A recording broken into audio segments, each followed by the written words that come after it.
com a graça, com a paz do nosso amado Salvador Jesus. Irmãos, convido todos a abrirem as Escrituras no Salmo de número 4. Salmo de número 4 é o salmo da nossa meditação de hoje, o salmo em que meditaremos, o salmo que será exposto, e a minha oração é que ele seja instrumento de Deus, seja Deus falando conosco, seja Deus aplicando a sua palavra a nós. É o meu desejo, a minha oração. Hoje, antes mesmo de ler o texto, eu gostaria de pedir a atenção das crianças, tá? Crianças, hoje eu gostaria que vocês desenhassem, enquanto o pastor está pregando, uma pessoa dormindo, tá bom? Mas tem que ser um sono bom, uma cama boa, bom travesseiro. Se quiser desenhar uma janela com a chuvinha lá fora, um sono bem tranquilo, bem leve, uma pessoa bem descansada. Combinado? Aí depois vocês me mostram, tá? Vamos ler o texto, irmãos. Peço que todos prestem bastante atenção, crianças prestem atenção na leitura e depois da leitura vocês podem começar a desenhar, tá bom? Diz assim o Salmo de número 4.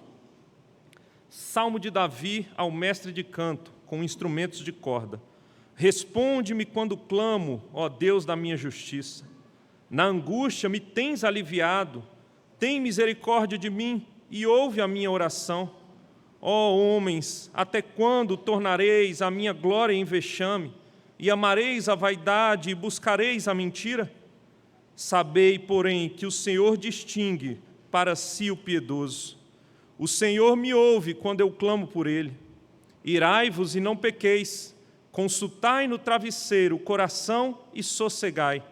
Ofereceis sacrifícios de justiça e confiai no Senhor. Há muitos que dizem, quem nos dará a conhecer o bem? Senhor, levanta sobre nós a luz do Teu rosto. Mais alegria me puseste no coração do que a alegria deles, quando lhes há fartura de cereal e de vinho. Em paz me deito e logo pego no sono, porque, Senhor, só Tu me fazes repousar seguro. Amém. Oremos, irmãos. Senhor Deus, amado Pai, nós Te louvamos pela Tua palavra, ó Deus. Te louvamos porque o Senhor tem falado conosco, Pai. O Senhor se revelou a nós. O Senhor revela a Sua vontade a nós. O Senhor revela para nós os Teus preceitos. O Senhor, ó Deus, revela como o Senhor quer que vivamos. O Senhor, por meio da Sua palavra, ajusta a nossa cosmovisão, o nosso coração diante deste mundo, ó Pai, e diante do Senhor. Por isso nós rogamos que o Senhor, além da leitura que já fala conosco, o Senhor me use, Pai, para explicar o texto e aplicar aos meus irmãos, que o Teu Espírito, ó Pai, abra os corações, ó Deus, faça com que a palavra tenha sentido, ó Deus, com que a palavra seja aplicada e vivida, ó Pai. Sê conosco, nós rogamos a Tua graça e clamamos tudo isso no nome de Jesus. Amém. Amém. Permitam-me só colocar o cronômetro. Já está aqui. Ótimo. Amados irmãos e irmãs, eu gostaria de convidá-los para irem comigo para o século XIX. E não aqui no Brasil, mas fazer uma viagem comigo para os Estados Unidos, de maneira mais específica para a cidade de Chicago. Século XIX, lá existia, nesse tempo, um advogado cristão, presbiteriano, muito bem sucedido, que ia bem nos negócios. Ele era casado, tinha uma mulher cristã, muito piedosa, era um casal muito piedoso, e crentes no Senhor Jesus. E este casal, irmãos, no ano de 1870, eles já tinham um filho e 3 filhas, ou seja, eram 4 filhos. Eles amavam demais os seus filhos. Inclusive, o nome do filho era o mesmo nome do pai. O pai deu o mesmo nome a ele. E eles amavam, tinham uma vida feliz. Mas, irmãos, neste mesmo ano de 1870, o filho amado deste casal, foi acometido de uma forte febre e ele veio a falecer com apenas 4 anos de idade. Eu pergunto para vocês, diante dessa cena, vocês dormiriam em paz? Vocês teriam paz no coração de vocês? Mas não para por aí. No ano seguinte, de 1871, aconteceu na cidade de Chicago um grande incêndio. E esse advogado teve grande perda financeira. Ele perdeu quase tudo por causa do incêndio que tomou Chicago naquele ano. Pergunta que eu faço: vocês dormiriam em paz? Perdendo grande parte dos bens de vocês? Perdendo uma grande quantia de dinheiro? Em 1873, então, ele já tentando retomar os seus negócios, recuperando algumas coisas, ele resolve viajar para a Europa. Ele ia ao encontro de um grande amigo, um amigo chamado Dwight Lyman Moody. Ele ia lá para encontrar Moody, ia com sua família, ele já estava com 4 filhos novamente, agora 4 meninas. Então, por conta dos negócios, ele já havia comprado as passagens, ele teve que ficar em Chicago, mas ele enviou a sua família, e eles foram de navio. E então, sua família embarca e ele diz: lá nós nos encontramos. Eu vou pegar o próximo navio em outro dia e encontro vocês lá. Vai ter gente para receber vocês, vai dar tudo certo. Mas, meus irmãos, na madrugada do dia 22 de novembro de 1873, esse navio onde estava a família deste homem se choca com outro navio. Então, no meio do oceano, esse navio afunda. E então, alguns dias depois, ele recebe um bilhete da sua esposa. E o bilhete da sua esposa dizia o seguinte: salva, porém só. Ele perdeu as 4 filhas, afogadas no oceano, depois do naufrágio daquele grande navio. Pergunta que eu faço: você dormiria em paz diante desta situação? Quanto sofrimento, quantas lutas, quantas adversidades, você conseguiria ter paz diante dessas aflições? Irmãos, eu não sei se vocês sabiam, mas 40% dos brasileiros sofrem de insônia. 40% dos brasileiros. E no que diz respeito à população mundial, segundo a OMS, são 45% das pessoas no mundo que sofrem de insônia.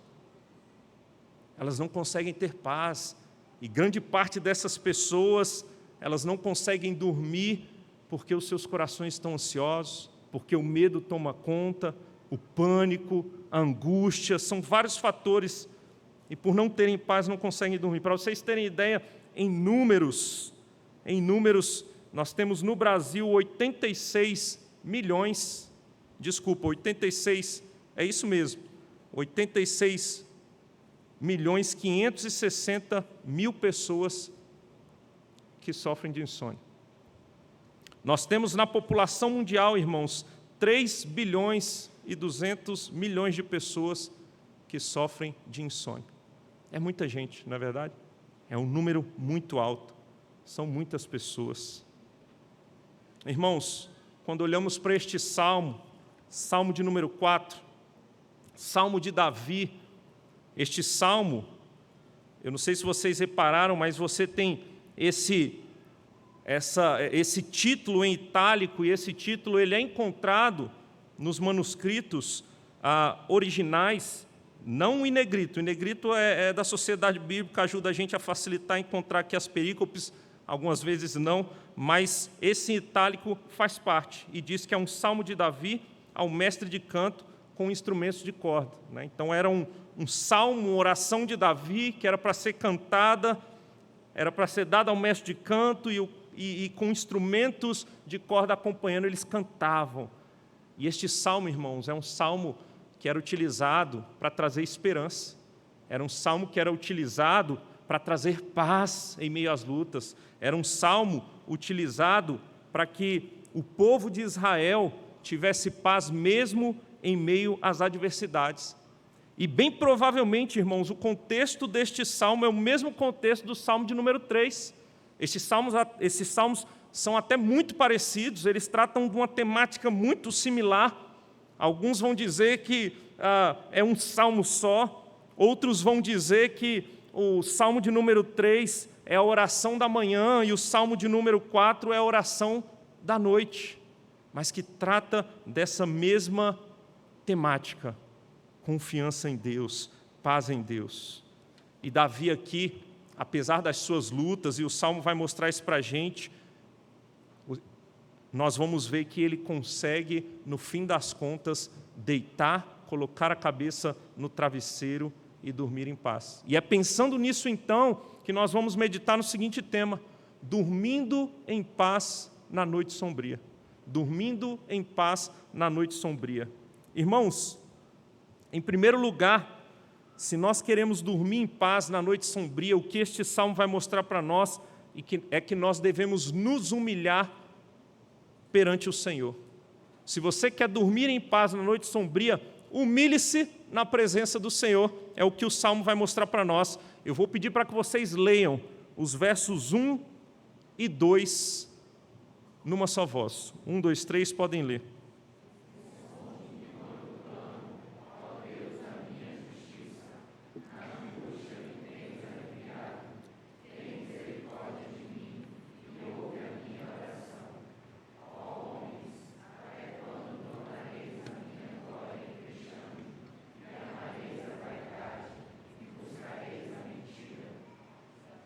Até aí tá bom. O 3 eu leio daqui a pouco. Irmãos, percebam, imaginem só vocês, Davi na situação em que ele estava. Imagine Davi tendo fugido com alguns dos seus homens que foram fiéis a ele, mas o seu filho Absalão está o perseguindo. Seu filho Absalão conseguiu ludibriar alguns homens, enganar, usando da mentira, e ele então agora com esses homens está perseguindo Davi. Doido para usurpar o trono de Israel, doido para tomar o reino de Israel nas suas mãos, o seu filho Absalão agora está o perseguindo. E Davi tem que sair fugido, mas mesmo tendo fugido, o seu filho continua atrás dele. Davi tem que dormir em cavernas, Davi tem que se esconder de várias maneiras. Imagina, irmãos, nessa situação, você botar a cabeça no travesseiro, ou seja, lá onde Davi botava a sua cabeça para dormir, e conseguir ficar em paz. Não era uma situação simples.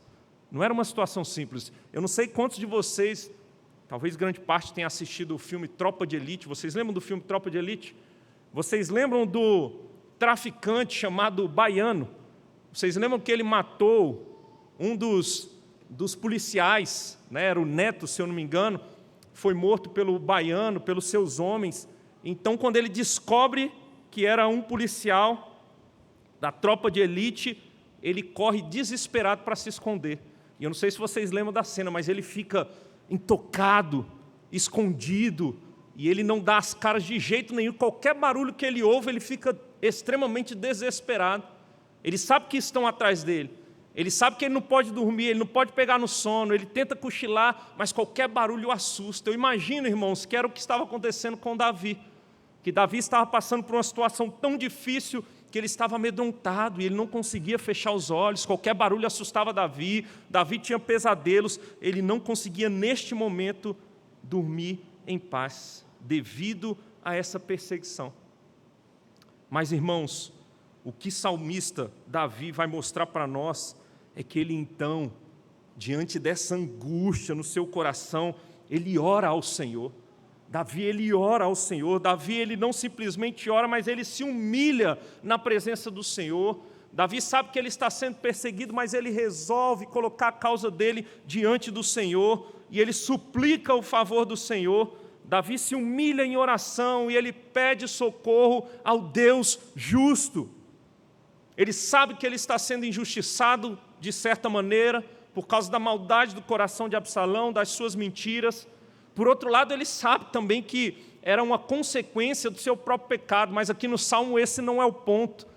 Olhando para a injustiça por causa do seu filho, tentando usurpar o trono que não era dele, ele roga a Deus e se humilha na presença de Deus, entendendo que Deus é Deus de justiça. Vocês leram, e eu repito aqui no verso 1, ele diz: responde-me quando clamo, ó Deus da minha justiça. Na angústia me tens aliviado, tem misericórdia de mim e ouve a minha oração. Davi roga ao Senhor. E é interessante, irmãos, que Davi, ele sabe que Deus é um Deus misericordioso. Inclusive, a sua oração tem base na misericórdia de Deus. Ele sabe que Deus é justo e que Deus é misericordioso. Então, ele roga a graça de Deus. Se pararmos para pensar bem, todos nós devemos orar ao Senhor também, sabendo que Deus é justo e que Deus é misericordioso. Porque, independente do sofrimento que passemos, irmãos, das lutas que passemos, a grande verdade era para nós sofrermos mais. Se dependesse apenas de nós, se não fosse a misericórdia de Deus, era para nós sofrermos mesmo, porque somos pecadores. E Deus é justo. Mas porque Ele é misericordioso, e a sua misericórdia se revela inclusive no plano dEle, de resolver nos salvar e derramar a sua ira sobre o seu Filho, nós podemos orar, e devemos orar sabendo que Ele é misericordioso. Não é porque temos justiça própria, nós não oramos como alguns fazem, batendo o pé diante de Deus e exigindo algumas coisas, não. Nós suplicamos entendendo que Ele é misericordioso, e porque Ele é misericordioso, Ele ouve a nossa oração. Davi, ele diz que ele estava angustiado. A palavra angústia aqui significa estreito, apertado. Você já sentiu aquele aperto no coração, um nó na garganta, você sente aquele aperto como se você estivesse sendo espremido. É isso que significa a palavra angústia. Mas Davi, ele ora ao Senhor, e é como se ele estivesse dizendo: enquanto eu oro, o Senhor me alivia, o Senhor me traz largueza, o espaço que estava apertado, o Senhor amplia, e eu sinto-me livre, eu sinto-me tranquilo. É o que a oração faz. O verso de número 2 que os irmãos leram diz: ó homens, até quando tornareis a minha glória em vexame, e amareis a vaidade e buscareis a mentira? Ele está se referindo a Absalão com seus homens. Ele que corrompeu líderes e queriam então acabar com Davi, e isso era motivado pela vaidade de seus corações. Era algo vão, vazio, desejos maus, ímpios, que faziam com que Absalão quisesse então ser rei de Israel, de maneira equivocada, de maneira pecaminosa. E aí no verso 3 ele ainda vai dizer: sabei, porém, que o Senhor distingue para si o piedoso. E o ponto principal aqui que eu gostaria de destacar agora é: o Senhor me ouve quando eu clamo por Ele. Louvado seja Deus. O Senhor ouve, o Senhor responde o clamor do seu servo. Que maravilha, irmãos, o que nós temos aqui diante de nós. Nós temos um ensino precioso para nós. Nós estamos num mundo caído, nós também temos as nossas lutas, talvez não da mesma natureza da luta de Davi, mas nós temos as nossas lutas, nós temos as nossas angústias. Nós muitas vezes somos acometidos por esse aperto no coração, sentimos o peso das lutas, angustiados nós ficamos, perdemos o sono, e esse salmo está nos ensinando que, a exemplo de Davi, nós devemos clamar ao Senhor. Nós devemos nos valer desse meio de graça maravilhoso chamado oração. Nós devemos ir aos pés do Senhor, reconhecendo a nossa limitação, a nossa pequenez. Nós devemos clamar ao Senhor, o Todo-Poderoso Deus. É preciso se humilhar nas angústias, irmãos. Se humilhar diante do Senhor, nas angústias da alma, até aquelas angústias que você não sabe nem de onde vem, e você se sente espremido. Sabe o que você deve fazer? Ore ao Senhor, suplique o favor do Senhor, clame o favor do Senhor. Tem um texto muito interessante, irmãos, importante para nós, 1 Pedro capítulo 5, permitam-me abrir aqui e ler para vocês. 1 Pedro 5, versos 6 e 7. Olha só o que está escrito, que interessante, e é uma aplicação, ou um texto que mostra na prática o que Davi está fazendo. Ele diz assim, eu vou ler a partir do verso 5. Rogo igualmente aos jovens, sede submisso aos que são mais velhos. Outrossim, no trato de uns com os outros, cingi-vos todos de humildade, porque Deus resiste aos soberbos, contudo aos humildes concede a sua graça. Humilhai-vos, portanto, sob a poderosa mão de Deus, para que Ele, em tempo oportuno, vos exalte. Como vocês se humilham na presença do Senhor, sob a poderosa mão de Deus, Ele diz, lançando sobre Ele toda a vossa ansiedade, porque Ele tem cuidado de vós. Ele tem cuidado de vós. Nós devemos nos humilhar sob a poderosa mão de Deus, e a gente faz isso lançando as nossas ansiedades, os nossos medos, as nossas lutas diante do Senhor, porque Ele cuida de nós, Ele se importa conosco, Ele tem cuidado de nós. Que maravilha saber disso, irmãos. Se você está ansioso, suplique o favor do Senhor e se humilhe na presença dEle. Lance as ansiedades aos pés do Senhor. Texto que nós lemos hoje, na nossa liturgia, Filipenses capítulo 4, versos 6 a 7. Não andem ansiosos por coisa alguma. Se é a ansiedade que está tirando o sono, não fique ansioso. Em tudo, porém, sejam conhecidos diante de Deus as vossas petições pela oração e pela súplica.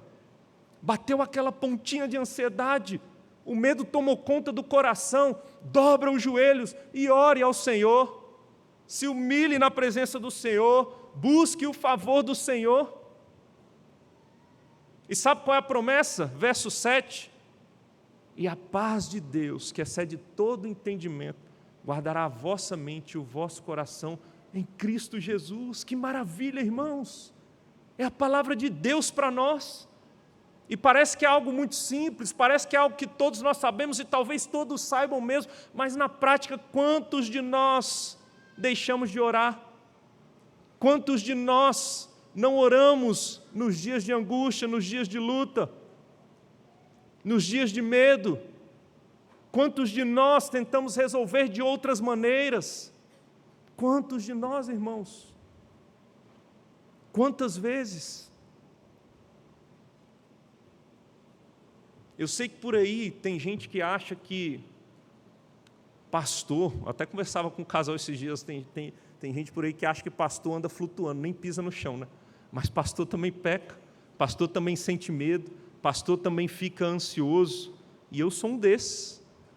E permita-me dizer aqui para vocês, irmãos, talvez vocês olhem para mim, para minha esposa, e falam, nossa, eles têm 4 filhos, quão corajosos eles são.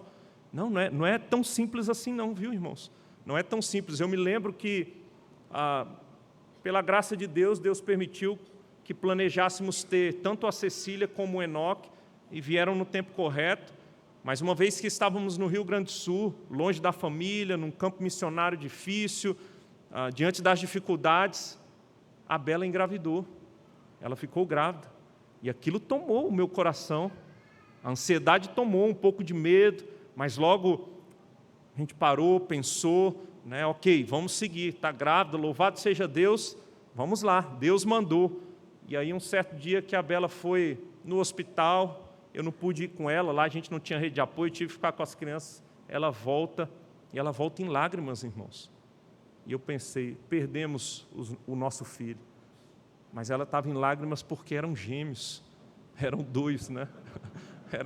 Era Emanuel e Elias. Irmãos, eu estou rindo agora, né? Mas eu lembro, irmãos, que eu fiquei mudo, eu me calei, e eu fiquei uns 20 minutos, e a Bela falava, e ela queria alguma resposta, ela chorava, e eu não conseguia responder nada. Meu coração foi tomado de ansiedade. Na mesma hora vieram inúmeros pensamentos, e eu pensei, não cabe no carro. Eu não tenho dinheiro para trocar o carro. Eu pensei comigo, como é que a gente vai fazer? É mais despesa, nós não temos familiares aqui, as lutas são grandes, né? Estávamos começando o plantio de uma nova igreja, como é que a gente vai fazer? Tinha que viajar 120 quilômetros de ida, 120 de volta, todo sábado, muita coisa para se fazer. E isso tomou meu coração, eu fiquei ansioso, irmãos. Mas eu fiquei ali 20 minutos pensando nessas coisas, daqui a pouco eu comecei a orar ao Senhor, orar, irmãos. Este texto de Filipenses, ele é real. Nós aconselhamos pessoas com ele, mas eu tenho que lembrar que eu preciso aplicar para a minha vida também. Eu pude aplicar. E sabe o que aconteceu? A paz de Deus, que excede todo entendimento, guardou o meu coração, a minha mente em Cristo. E eu passei a celebrar. São 2, maravilha, bênção em dobro, porque a paz do Senhor tomou o coração. Mas parece que outras vezes a gente esquece do que aconteceu, e agora já aqui em Brasília, um tempo desses atrás, deve ter no máximo 2 meses, irmãos, o tempo de início, o tempo menstrual da Bela atrasou. E aí o tempo atrasado, irmãos, no primeiro dia está tranquilo, segundo dia tranquilo, terceiro dia você já pensa um pouquinho, quarto dia você está preocupando, quinto dia, sexto dia, irmãos, deu o 7º dia de atraso. Irmãos, eu não dormi. Eu não consegui dormir. Eu fiquei nervoso de novo, ansioso. E a hora vai passando, e eu pensando, meu Deus, é o 5º, né? E a gente está passando uma luta aí com um deles, está difícil também, não está fácil. A ansiedade tomou meu coração. E mais uma vez, lá para as tantas, por que eu não pensei isso logo no início? Eu lembrei de Filipenses 4 de novo. E aí eu dobrei meu joelho, e o que eu fiz, irmãos? Eu orei e dormi, que foi uma beleza. Dormi tranquilo, irmãos, porque é real. É verdade que quando nós oramos e colocamos a nossa ansiedade diante do Senhor, a paz de Deus toma conta do nosso coração.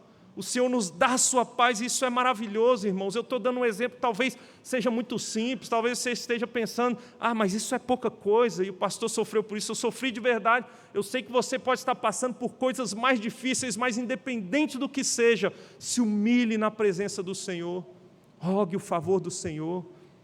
Irmãos, às vezes eu fico um pouco preocupado, porque algo tão basilar para a vida cristã é tão difícil, não é verdade?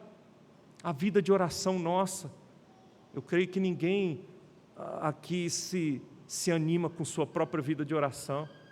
E talvez nos momentos difíceis isso também continue acontecendo.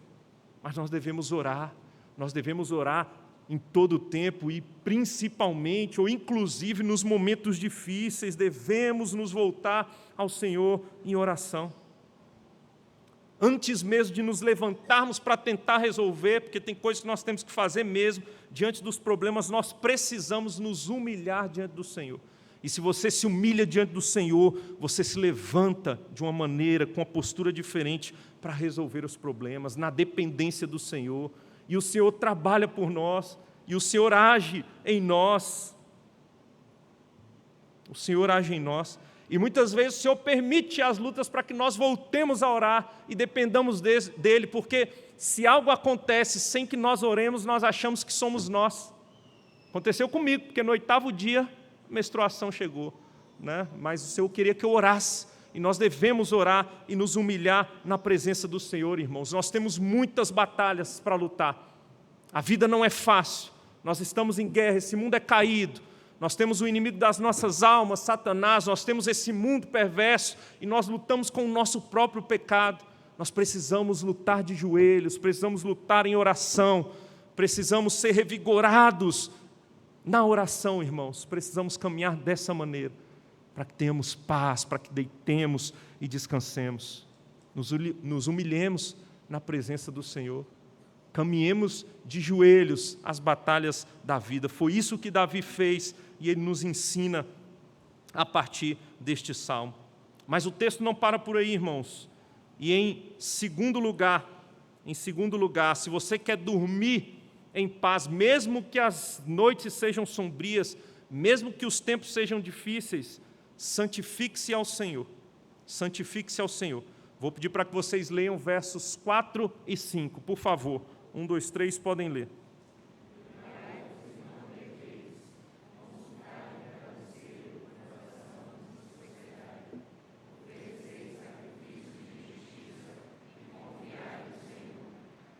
Amém. Louvado seja Deus. Irmãos, primeiramente, queria que vocês voltassem os olhos para o verso 3. O início do verso 3 diz o seguinte: sabei, porém, que o Senhor distingue para si o piedoso. Davi, ele está orando, e na sua oração ele lembra de algo importante. O Senhor distingue para si o piedoso. A palavra que o verbo distinguir significa separar, tratar diferente. E é o que o Senhor faz. Ele tem um trato especial para aqueles que são piedosos, os fiéis, os santos, aqueles que buscam caminhar nos seus caminhos, aqueles que o pertencem. O Senhor tem um trato diferente. Ele tem um olhar de um pai para com o filho. E Ele cuida. Isso é importante. É importante entender isso. Uma vida de piedade, uma vida de fidelidade ao Senhor, evidencia, de fato, o nosso coração. E se nós estamos caminhando, buscando a santificação, o Senhor olha para nós de uma maneira diferente. O Senhor olha para nós de uma maneira diferente. O texto continua e diz ainda no verso 4: irai-vos e não pequeis, consultai no travesseiro o coração e sossegai. Irai-vos e não pequeis. Aqui nós temos um verbo, esse irai-vos aqui, que ele tem uma dupla interpretação, ou possibilidade de mais de uma interpretação. Então imagine Davi olhando para o seu filho Absalão, tentando usurpar o trono. É bem capaz que Davi pudesse ficar indignado com essa situação, né? Então pode ser que esse verbo signifique é justo se irar até um certo ponto, mas cuidado para não pecar. Pode ser que o salmista estivesse querendo dizer isso, mas esse verbo também pode significar tremer, tendo uma emoção violenta no coração, ou até mesmo medo. É como se ele estivesse dizendo: você pode até ficar assustado diante da situação, mas não a ponto de pecar. Ela pode até trazer uma pontinha de medo, mas cuidado para não viver no medo. Pode ser que seja essa a interpretação, mas independente disso, independentemente da interpretação, que não é fácil aqui, o ponto que eu gostaria de destacar é: seja na ira ou no temor, no tremor, o ponto é: não pequem, não pequem, lutem contra o pecado, lute contra o pecado. Você pode até se irar, ou o povo de Israel poderia se irar, o povo de Israel poderia estar irado com essa situação, poderia estar com medo dessa situação, mas não pequem, não pequeis. E aí o texto diz: consultai no travesseiro o coração e sossegai. A ideia é: olhe para o mais íntimo do seu coração. Não pequem. Se há pecado, olhem bem, abandonem. E depois de abandonar, sabe o que vocês podem fazer? Botem a cabeça no travesseiro e durmam. E durmam. E aí ele diz na sequência ainda, verso 5: oferecei sacrifícios de justiça e confiai no Senhor. Que maravilha, irmãos. Ofereçam sacrifícios de justiça. A ideia aqui é: tenham uma vida santa diante do Senhor. Que o culto de vocês, que a vida de vocês seja agradável, santa diante do Senhor. E se isso acontecer, vocês podem confiar e descansar. Em que sentido o salmista está trazendo toda essa realidade, essa exortação para não pecar, o olhar o coração, o oferecer sacrifício de justiça? A ideia é a seguinte: você está diante do Senhor vivendo de maneira correta, você está arrependido dos seus pecados, você não está sofrendo por causa de consequências do pecado. Se não é, descanse e saiba que, independente da situação, Deus está conduzindo a sua vida. Se tem pecado, consulte, confesse, abandone e descanse. Santifique-se ao Senhor. E se você se santificar, você pode descansar. Podem te prender e você pode estar descansado. Podem te maltratar e você pode descansar. Obviamente que é um descanso na alma, uma paz interior, porque você sabe que está nas mãos do Senhor. Olhando para o seu coração e você está caminhando bem com o Senhor, você abandona os seus pecados, você pode saber: se está acontecendo é porque Deus está conduzindo. Tem propósitos nisso tudo. Se era por causa do meu pecado, eu já o abandonei, eu confessei. Se o sofrimento continua, eu posso descansar, porque o meu Deus, que é soberano, está conduzindo. Por isso é importante nos santificarmos, irmãos. Pode ser que muitos dos nossos sofrimentos seja por causa dos nossos pecados. A gente sabe que isso é bíblico. E Deus pune os seus por causa dos seus pecados. Mas em alguns momentos pode ser que não seja por conta do pecado. E se não é, descanse, porque propósitos eternos e gloriosos e maravilhosos do Senhor estão se cumprindo e Deus quer usar a sua vida. Olhe para o servo Jó. Ele tem toda aquela sua luta, e nós vemos pelo texto bíblico, o livro de Jó, que não é por causa do seu pecado. Por mais que sabemos que ele era pecador, mas não era por causa do pecado. Mas no fim das contas, Jó vai dizer que antes conhecia o Senhor só de ouvir falar, mas agora os olhos dele viam o Senhor. A ideia de aproximação, a ideia de conhecimento de Deus mais profundo, de intimidade mais profunda com Deus. Então nós devemos olhar para o coração, nos santificar e descansar. Estar em paz com Deus, não viver uma vida de rebeldia a Deus, pode trazer descanso à nossa alma em qualquer que seja a circunstância, em qualquer circunstância, irmãos. Na angústia, olhe bem para o seu coração. Sonde, se tem pecado, confesse e descanse, e durma em paz. Siga a paz com todos e a santificação. E aí você verá o Senhor.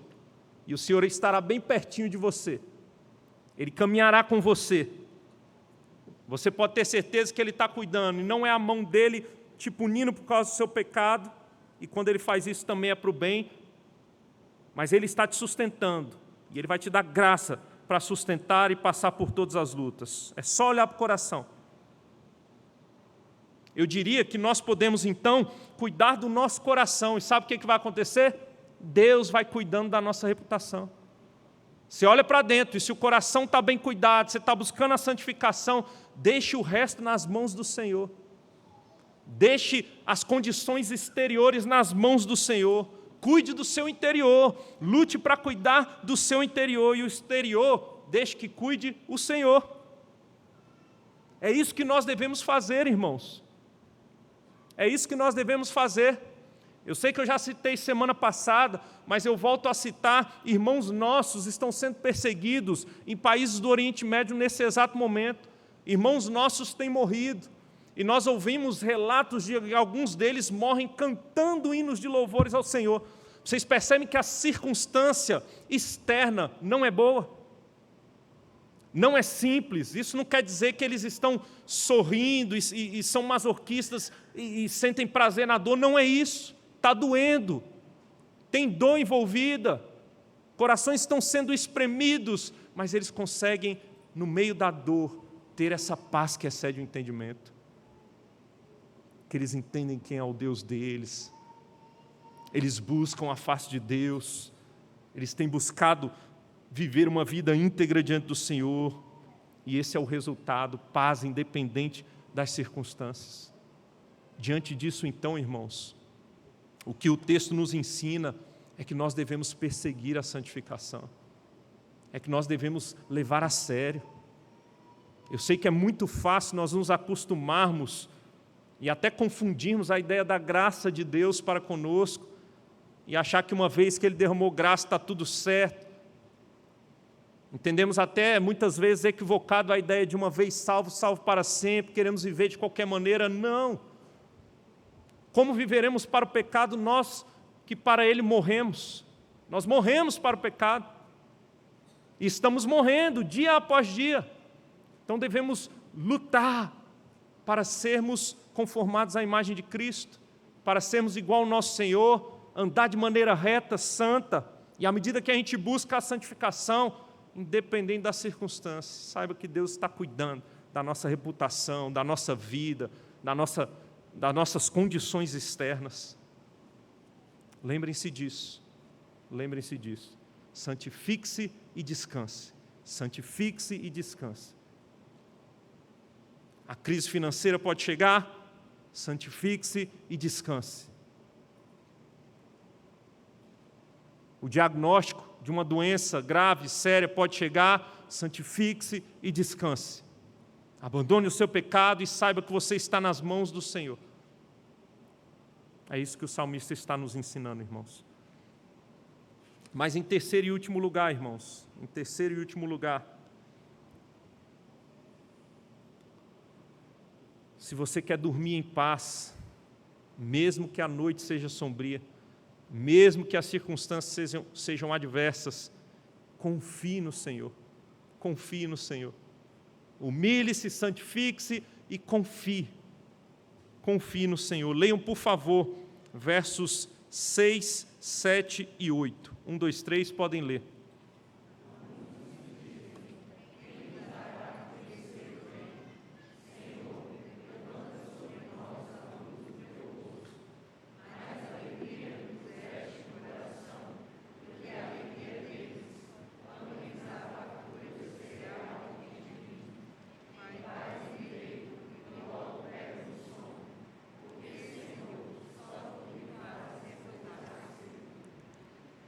Amém. Percebam, irmãos, o que Davi está dizendo aqui. No verso 6 ele diz: há muitos que dizem, ou seja, há vozes externas, ou talvez até vozes internas dentro do povo de Israel, e esses dizem o seguinte: quem nos dará a conhecer o bem? Quem nos dará a conhecer o bem? É como se estivesse sendo levantado um questionamento. Olha a situação de vocês, olha as lutas que vocês estão passando. Vocês ainda têm esperança? Vocês ainda acham que em algum momento vocês vão conhecer o bem? Que vocês vão ter descanso, folga? É interessante que algumas vezes, irmãos, esse tipo de coisa acontece, seja no nosso meio, nós mesmos como igreja do Senhor, ou seja, vozes externas questionam a nossa fé, questionam a nossa vida, e nós passamos a questionar Deus e desconfiar de Deus.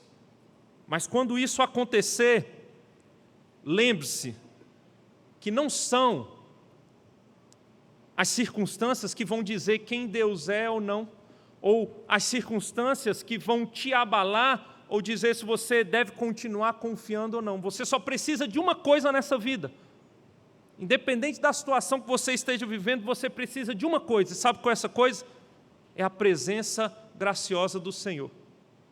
Se você tem a presença graciosa do Senhor com você, você está em paz, ou você deveria estar em paz. É o que ele diz. Há muitos que dizem: quem nos dará a conhecer o bem? E ele diz na sequência: Senhor, levanta sobre nós a luz do seu rosto. É só isso que a gente precisa. Levanta sobre nós a luz do seu rosto. E aqui nós temos uma inferência à bênção sacerdotal. Nós temos um trecho, se vocês depois olharem Números capítulo 6, verso 25, vocês vão ver que é justamente esse trecho que está sendo dito aqui. É uma parte da bênção sacerdotal que se encontra em Números 6, 24 a 26. E que aponta para uma vívida figura de Deus a contemplar favoravelmente os seus adoradores. Se nós temos o favor de Deus, a ponto dele estar conosco, não precisamos temer nada mais, nada. Se o Senhor é conosco, não precisamos ter medo de nada. Na linguagem do apóstolo Paulo, se Deus é por nós, quem será contra nós? Quem será contra nós? O que nós precisamos é caminhar com o Senhor. E se Ele está conosco, irmãos, nós sempre somos maioria. Se Ele está conosco, nós somos mais que vencedores em Cristo Jesus. Se Ele está conosco, irmãos, nós somos imbatíveis. Se Ele está conosco, nem a morte pode nos deter. Se Ele está conosco, nós temos tudo e podemos descansar. E quanto mais íntimo esse acesso à face de Deus, essa caminhada na presença de Deus, maior bem-aventurança temos. Mais felizes, contentes, satisfeitos nós vamos caminhar nessa terra. Mais cheios de paz nós vamos estar nas situações difíceis, fáceis ou impossíveis aos nossos olhos. Nós vamos conseguir ter paz, porque nós precisamos e dependemos unicamente do Senhor. É isso que nós precisamos, irmãos. É estar na presença do nosso Deus. É termos o nosso Deus derramando graça e sendo favorável a nós. O verso 7 vai mostrar isso e diz o seguinte: mais alegria me puseste no coração do que a alegria deles, quando lhes há fartura de cereal e de vinho. Eu posso estar na escassez, eles estão se alegrando, e quando a gente pensa em festa, a gente pensa em comida e bebida, não é verdade?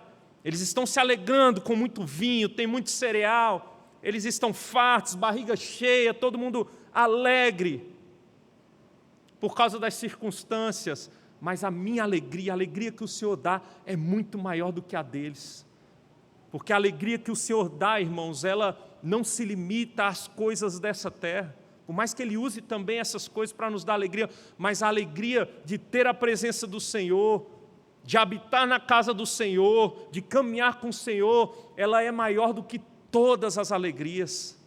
O Senhor nos satisfaz, o Senhor nos preenche, o Senhor nos dá sentido, mais do que qualquer outra coisa nesse mundo. Às vezes, inclusive, nós sofremos. Sabe por que nós sofremos? Porque nós estamos buscando as coisas erradas, estamos colocando o nosso coração nas coisas erradas, isso traz sofrimento e angústia, mas quando colocamos o nosso coração no Senhor, e buscamos a face do Senhor, e temos a presença do Senhor conosco, irmãos, essa alegria ela é indizível, essa alegria ela é incomparável, essa satisfação, ela é maior do que qualquer satisfação que tenhamos nessa vida, nessa terra. É a maior de todas as alegrias. Filipenses 4,4, o apóstolo Paulo vai dizer: alegrai-vos no Senhor. Outra vez digo, alegrai-vos. Nós devemos nos alegrar sempre. Sabe aonde? No Senhor. Se você botar a fonte da sua satisfação em qualquer outra coisa, você vai se frustrar, mas no Senhor não há frustração. No Senhor há plenitude de alegria. Inclusive, quando nós colocamos o Senhor como a nossa fonte de alegria, nas demais coisas nós vamos ter o equilíbrio correto para nos satisfazermos. Mas é o Senhor que é a fonte da nossa alegria. A única maneira de nos alegrar sempre é nos alegrar no Senhor. No Senhor que nos ama, no Senhor que deu o seu Filho por nós, no Senhor que está cuidando de nós, no Senhor que tem cuidado de nós. Nós podemos confiar, irmãos, e repousar seguros, apesar das circunstâncias, é o que o verso 8 vai mostrar para nós, o final do Salmo: em paz me deito e logo pego no sono, porque Senhor, só Tu me fazes repousar seguro, só o Senhor, irmãos, pode nos fazer repousar seguro. Você quer botar a cabeça no travesseiro e dormir em paz, apesar das circunstâncias? Confie no Senhor. Lance toda a sua esperança, toda a sua confiança, toda a sua vida nas mãos do Senhor. Lance aos pés da cruz e você vai conseguir descansar em paz. Você vai ter os melhores sonos, as melhores noites da sua vida. Pode chover canivete, pode chover chuva de pedra e você vai descansar, porque você confia no Senhor, o Todo-Poderoso, que tem controle sobre tudo e sobre todos.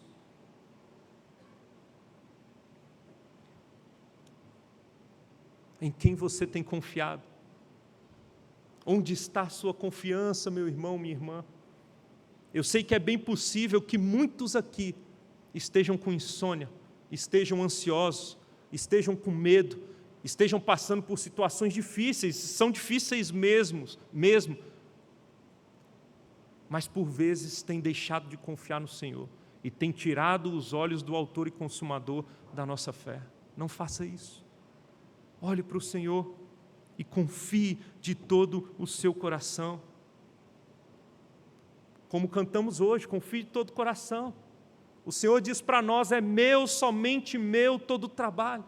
O seu trabalho é descansar em mim. Descansar é confiar. Por isso, confie. Eu me lembro do jovem Ashbel Green Simonton, irmãos, que fez o seu seminário teológico em Princeton, e já no final do seu curso teológico, ele estava para se formar e ele ouviu um sermão de um dos seus professores, Charles Hodge. E ao ouvir o seu sermão, ele teve o seu coração inclinado para as missões. E então ele começa a ter o desejo de ser um missionário. E no fim das contas, para resumir a nossa conversa, ele resolve ir ao Brasil, vir ao Brasil. Esse foi o destino que Simonton entendeu que ele deveria escolher. Simonton, irmãos, termina o seminário e algumas pessoas questionam Simonton. Não sei se vocês sabiam disso, mas algumas pessoas questionam Simonton. E diz: mas Simonton, você é um jovem muito inteligente, acabou de se formar.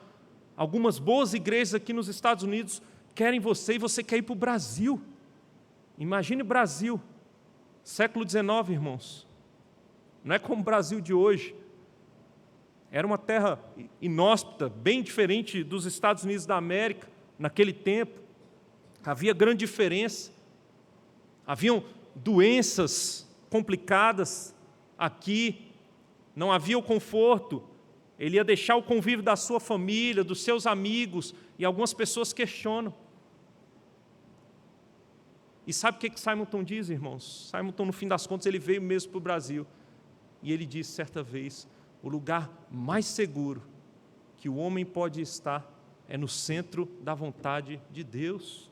É no centro da vontade de Deus. Essas foram as palavras de Simonton. Se eu estou no centro da vontade de Deus, eu posso confiar.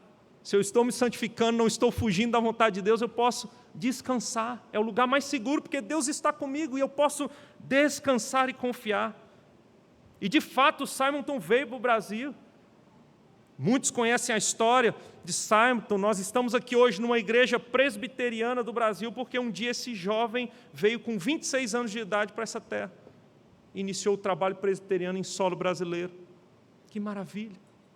E eu não sei quantos de vocês já leram o Diário de Simonton.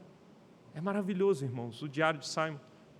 E eu me lembro de, lendo o Diário de Simonton, encontrei algo escrito que me chamou muita atenção. E Simonton, vivendo dias difíceis também aqui no Brasil, certa vez ele escreveu o seguinte: se eu acordar amanhã de manhã, Deus estará comigo. Se eu não acordar, eu estarei com Ele. Que confiança maravilhosa, irmãos, que tomava o coração desse jovem, que é a mesma confiança que deve tomar o nosso coração. Nós estamos nas mãos do Senhor. Quem poderá nos separar do amor de Deus que está em Cristo Jesus? Nada e nem ninguém pode nos separar do amor de Deus. Deus está cuidando de nós, irmãos. Deus está cuidando nos detalhes da nossa vida. E sabe qual é a prova de que Ele está cuidando e de que nós podemos confiar? Porque Ele não poupou o Seu próprio Filho, antes o entregou por todos nós que somos dEle. Não nos dará juntamente com Cristo todas as demais coisas. O mais difícil Ele já fez. Ele provou o Seu próprio amor para conosco, pelo fato de ter Cristo morrido por nós, sendo nós ainda pecadores. Nós somos amados por esse Deus glorioso, irmãos. Nós podemos confiar. Sendo nós pecadores, Ele nos amou a ponto de dar o Seu Filho. Como não confiar no amor desse Deus, saber que estamos nas mãos dEle, nas mãos dEle. Independente de circunstâncias, nós estamos nas mãos dEle.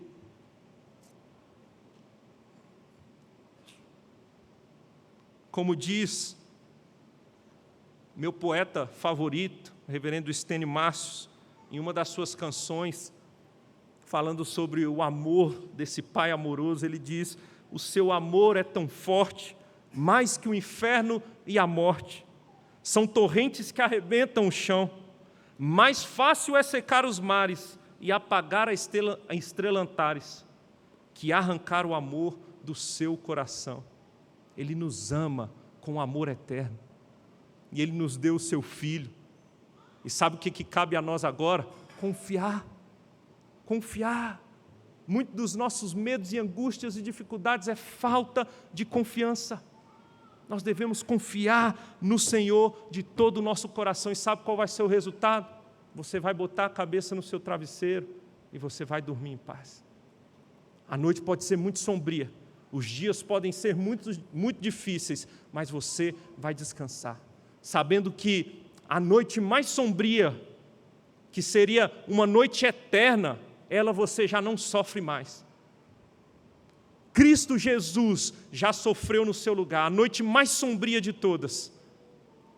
Aqueles que não se voltam para o Senhor vão sofrer essa noite eterna, essa noite sombria para toda a eternidade, mas nós não sofreremos mais, porque Ele já sofreu no nosso lugar. O que nos aguarda agora é paz eterna com o Senhor, longe das mazelas, das dificuldades desse mundo. E o que vai nos fazer caminhar bem no tempo presente é olhar para aquilo que Ele já conquistou, é olhar para o passado, Ele já realizou a sua obra de salvação e as consequências futuras. Temos redenção e o que nos aguarda é um reino eterno. Nós podemos confiar e descansar no nosso Deus. Você quer dormir em paz? Humilhe-se na presença do Senhor. Você quer dormir em paz, além de se humilhar na presença do Senhor, santifique-se ao Senhor. Você quer dormir em paz? Confie no Senhor de todo o seu coração, no Senhor que te amou e deu seu Filho por você. E você vai conseguir deitar em paz, dormir em paz todas as noites da sua vida. Para encerrar, irmãos, vocês se lembram do advogado do início da nossa história? Será que nós teríamos paz na condição dele? Será que ele teve paz? Será que ele teve paz? Aquele advogado, irmãos, depois de receber o bilhete da sua esposa, ele embarca para a Inglaterra para a encontrar em solo inglês. E então, em um determinado momento da sua travessia pelo mar, avisam a ele que o local em que ele estava passando era o local do naufrágio do navio onde estavam suas filhas. Foi naquele local que suas filhas morreram. Quando ele recebe a notícia, o coração dele se enche de emoção, se enche de muita emoção, mas o coração dele também se enche de consolo. Ele confiava no Senhor, ele sabia quem o Senhor era, ele sabia o que o Senhor tinha feito por ele e pela sua família, ao enviar Cristo Jesus àquela cruz. E naquele momento, com o coração cheio de consolo e cheio da paz de Deus, ele resolve pegar uma caneta e um papel. E ele escreve um belíssimo hino, irmãos. O nome deste advogado, deste homem, é Horatius Gates Spafford. E foi neste dia, com a caneta e o papel, que ele compôs o hino que nós conhecemos como Aflição e Paz, o hino de número 108 do nosso inário. E eu convido a igreja a se colocar de pé e nós vamos fazer desse hino a nossa oração.